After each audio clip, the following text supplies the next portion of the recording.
Big thanks kay sa'yo, Marian. Maraming salamat sa pag-surprise. Marian Rivera laking gulat na lang nang bigla siyang tinawag na Marian ng kanyang asawa na si Dingdong Dantes sa latest episode ng Family Feud. Mga netizens natawa sa reaksyon ni Marian at sinabing kaltok daw ang aabutin ni Dingdong pag uwi nila sa bahay. Ito ang buong storya. Natatawa ngayon ang mga netizens sa recent episode ng Family Feud kung saan sinelebrate ng kapuso actor at Family Feud host na si Dingdong Dantes ang kanyang kaarawan. Bigla na lang kasi tinawag ni Dingdong ang kanyang asawa na si Marian gamit ang kanyang unang pangalan.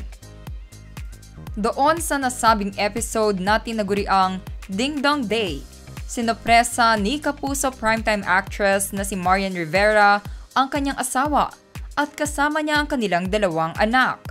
Labis naman na natuwa si Dingdong Dantes sa pa-surprise ni Marian sa kanya na may kasama pang bouquet of flowers at isang simpleng birthday.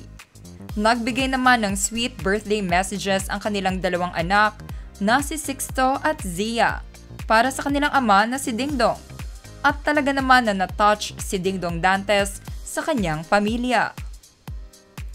Nang matanong kung ano ang birthday wish ni Dingdong, nagpasalamat siya sa kanyang family at sa mga fans na patuloy pa ring nanonood ng kanilang programa at sana daw ay tuloy-tuloy pa rin ang success ng Family Feud.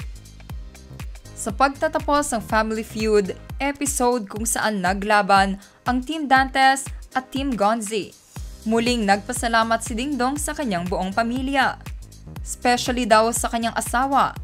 Laking gulat na lang ni Marian nang bigla na lamang siyang tinawag sa kanyang unang pangalan ng kanyang asawa at inulit pa niya ang kanyang pangalang Marian. Big thanks kay sa'yo, Marian. Maraming salamat sa pag-surprise. Natawa na lamang si Marian sa pagbati sa kanya ni Dingdong gamit ang first name niya. Kita din sa mukha ni Dingdong na medyo lito-lito na kung bakit niya tinawag gamit ang first name lamang, ang kanyang asawa. Bumawi naman si Dingdong at niyakap niya ang kanyang asawa habang sinabi niya na siya at ang kanyang mga anak ang #1 fans ng Family Feud. Siyempre sa buhay magkasintahan at mag-asawa, hindi na sanay na gamitin ang first name ng bawat isa dahil may tawagan na sila tulad ng Be, Honey, Baby, Love, at kung may pamilya na, Daddy, Dada, o Mommy. Paglalambing na rin kasi ito. Usually kapag ginamitan ng first name, ito ay magkagalit, nawalan ng lambing, o nahihiya. Kaya laking gulat at nanlaki na lang ang mata ni Marian kay Dingdong Dantes dahil parang nawalan siya ng konting lambing. Umani naman ito ng mga nakakatawang reaksyon sa social media at mga netizens, mga oras matapos ang Family Feud episode na iyon.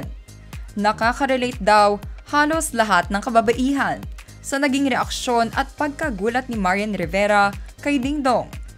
Halos lahat ay sinabi na kaltok daw ang aabutin ni Dingdong Dantes galing sa asawang si Marian pag uwi daw nila ng bahay.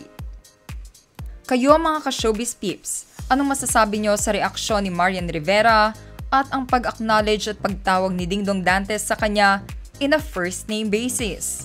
Just comment below.